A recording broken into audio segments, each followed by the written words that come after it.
It was, you know what it was, Mike? At that time, that's when they were having trouble with the quotas and all. And that last week in December was when I came in with the fish. The other boats couldn't come in with fish. They couldn't go out. That's the reason why. I was all alone. It was so But, much easier when the guys were making money and everything for the blessing of the fleet. You know, they could party, they could take time, they could take, and it never was a money maker. Now it's more of a tourist, you know, to get. And they've done Mark Silver did a wonderful job with it. Don't get me wrong. I mean, they've done a wonderful job with it. But it was different. Well, Louis, what do you remember about this? Give him the thing. No. Yeah, go ahead. You're up. No. You're up. You haven't said a word. And Oakland. You must have a story or two about the blessed. I like to listen. I'm not a talker. I think it's a wonderful event. It was easy for my wife to spot me when I came into the harbor, but she could tell that I was home. Otherwise than that, I had a late supper. Celebrating your daughter too. Well, that too. Tell that story. That's. Let it go. Don't worry. No. It's just something. Don't worry about it. Let's stay there. Christmas tree at the top of his mast. And after his daughter, very young, passed away. How old? 22. Her and my daughter. Sandy. Yeah. Sandy. Yeah, Sandy.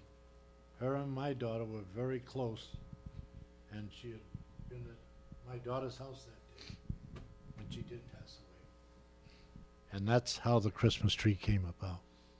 He put it up there for her. Right, Lou? He's nodding yes, so I guess I'm right. Any other ones? No. Joe? As a kid, I remember one year, there were all blue banners with gold trim, and every boat had a banner.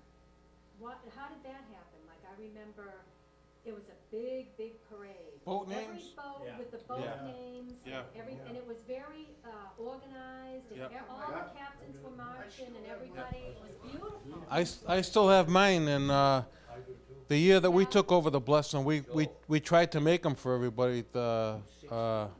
Whoever that didn't have one, we tried to make them for the guys, and we presented two to the Heritage Museum. There's Patricia Marie and the Captain Bill banners are in the Heritage Museum. $50, $45 a piece. And one other thing we What you're talking about here, Bear, is the contest, the rolling contest. Oh, yeah. Rolling Rolling against contest. each other now. Louis Cadero. That's right. Yeah. There you go. Louis. The rowing contest in Provincetown during the blessing of the fleet, Louis Cadero, and who was with me? The other guy, can't think of the other Donald guy. Thomas? Huh? No. You Him and Tony. didn't race between the wharfs. You raced to the east of the wharf, didn't you? No, we came in first between the wharfs, and we went way the hell out halfway to the point. Halfway to the point, and there were 16 Durries, and we came in number one. Oh, he's dead now, poor Billy Segura. Billy Segura and I came in first, number one. It's because you guys are the only dories. What? You know what Durry we had, Joe? We borrowed the Coast Guard Durry. The roll, hey, wait a minute, you had a roll. No seaweed. Okay, Never no seaweed. No, Billy? right. Billy Segura and I came in number one, and we got $50 a piece, $25 a man. Okay, and we thought it was a hell of a big deal. Hey, we went down Johnny Mott's and we shot the bar. And we had a hell of a good time that day. So that was the end of my story. Goodbye. My first blessing of the fleet, I got a picture home. I was sitting in a baby carriage on the CRNM, probably with you behind me somewhere. But my mother and father on the CRNM, because we used to go with Freddie every year, and George Layden was in the picture, the old president from the high school. Yeah, George Layden used to go too. Yeah, and it was awesome. But Yeah, we had a lot of fun in them days.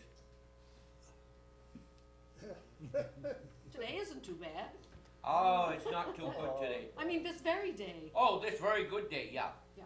Nice day, nice day Yesterday today. was lousy, it was too cold. I was at the lighthouse. I was at the lighthouse. 5 minutes. When the Patricia And Marie all went, 4 of them are all gone.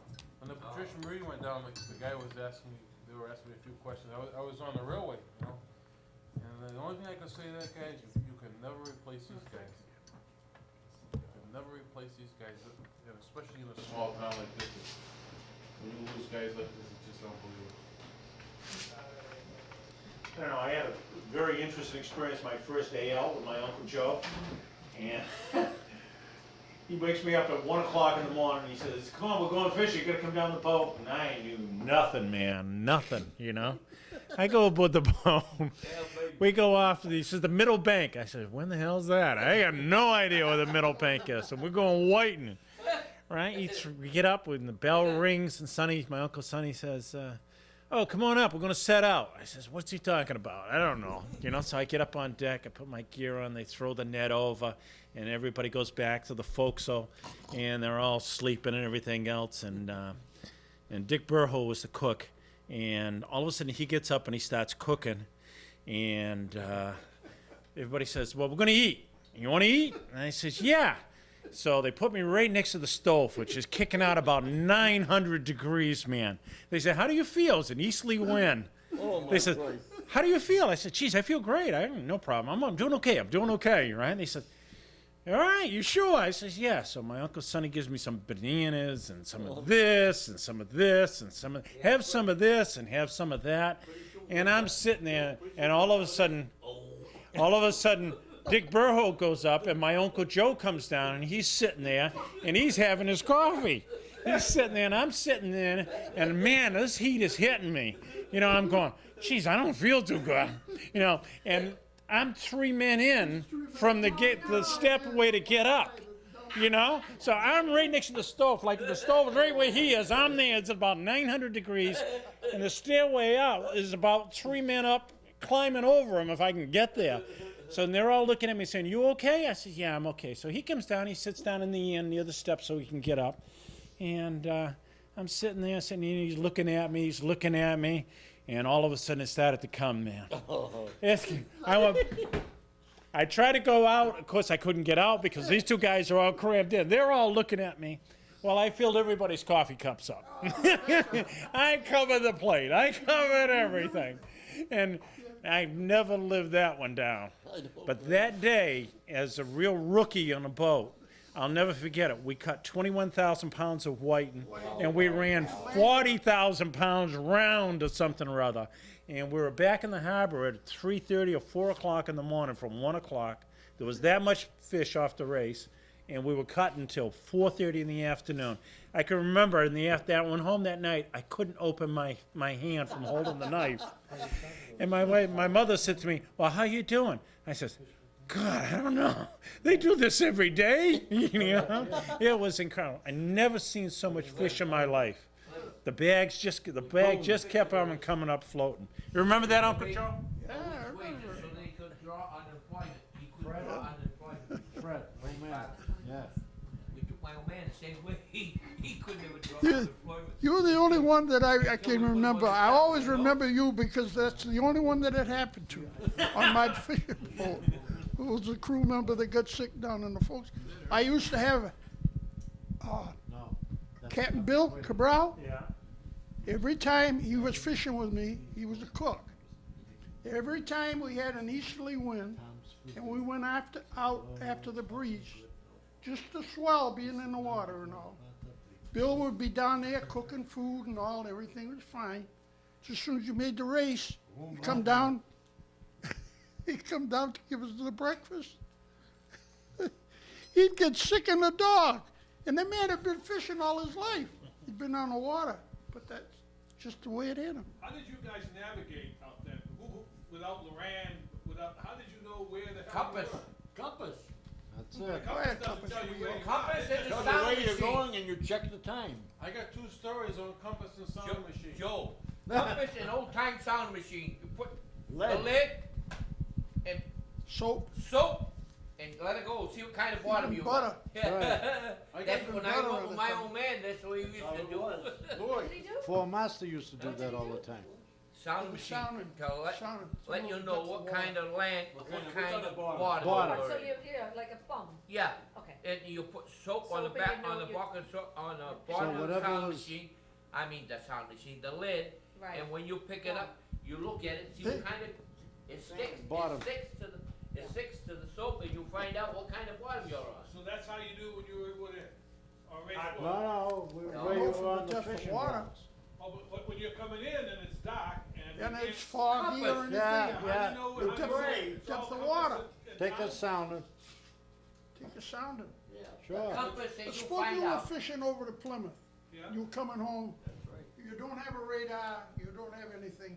Thick fog sits Had that in. stuff before. You know you've gone to the western, right? Yeah. So you're coming to the eastern. When you go so And far. you run against the you Truro run a- shore. What's that? But you run aground in Truro. No, wouldn't go aground in Truro because you wouldn't hit the land out here from Wood End to Race Point. You come that close. You time it. No, you not only timing it, you could tell by the depth of the water. Oh, I do, yeah. Joe, as I understand it, I know it's true enough, your boat was different to work on because it was more of a round bottom boat and it It was rolled. narrow, like an arrow, It was narrow.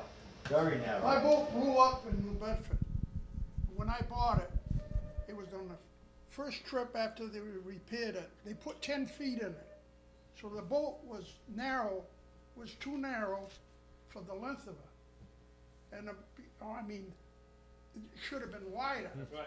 But they put it in the original boat that was only 50-odd foot. When they got through with this boat, the boat was 68 overall. So they made a big difference. So you got a long boat, it was a good What do you boat think going there, into buddy? the wind. Right, Good but you pictures? roll like But, that. All but right. sideways, oh, it's hell. And even if you we're fishing and you got caught on something on the bottom, or even a rock, you gotta be careful when you're hauling back. 'Cause Because the boat with you. She'd lay right down, didn't it, Joe? I don't think anybody can remembers how many fish were given to the people in Provincetown Oh, gee. from the fishing boats. They never ever charged them for it. No, I know not I a- never did. not 10 cents. You No. can't imagine how much fish was given away to people Yeah? and how people remember it. And they were so good to you. And all- Joe, when I had the trap boat, they used to be in line there with, I know. come down every morning with their buckets.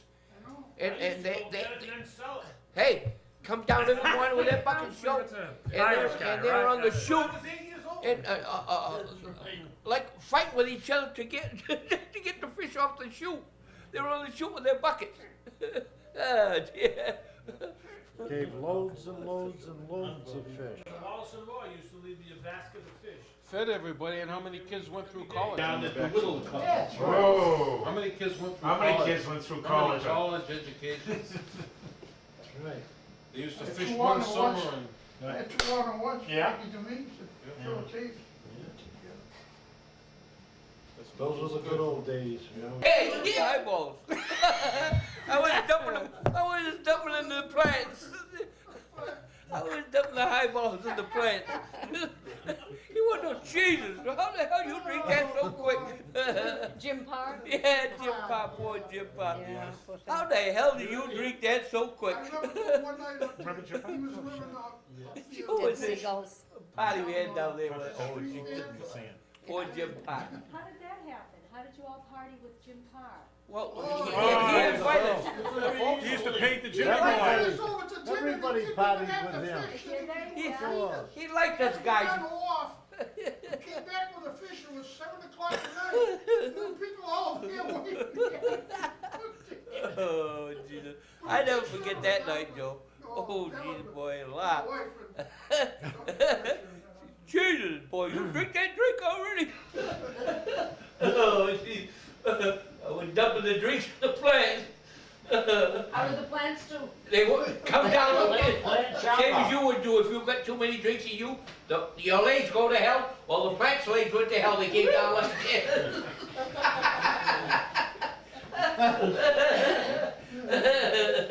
Oh boy, what a night that was.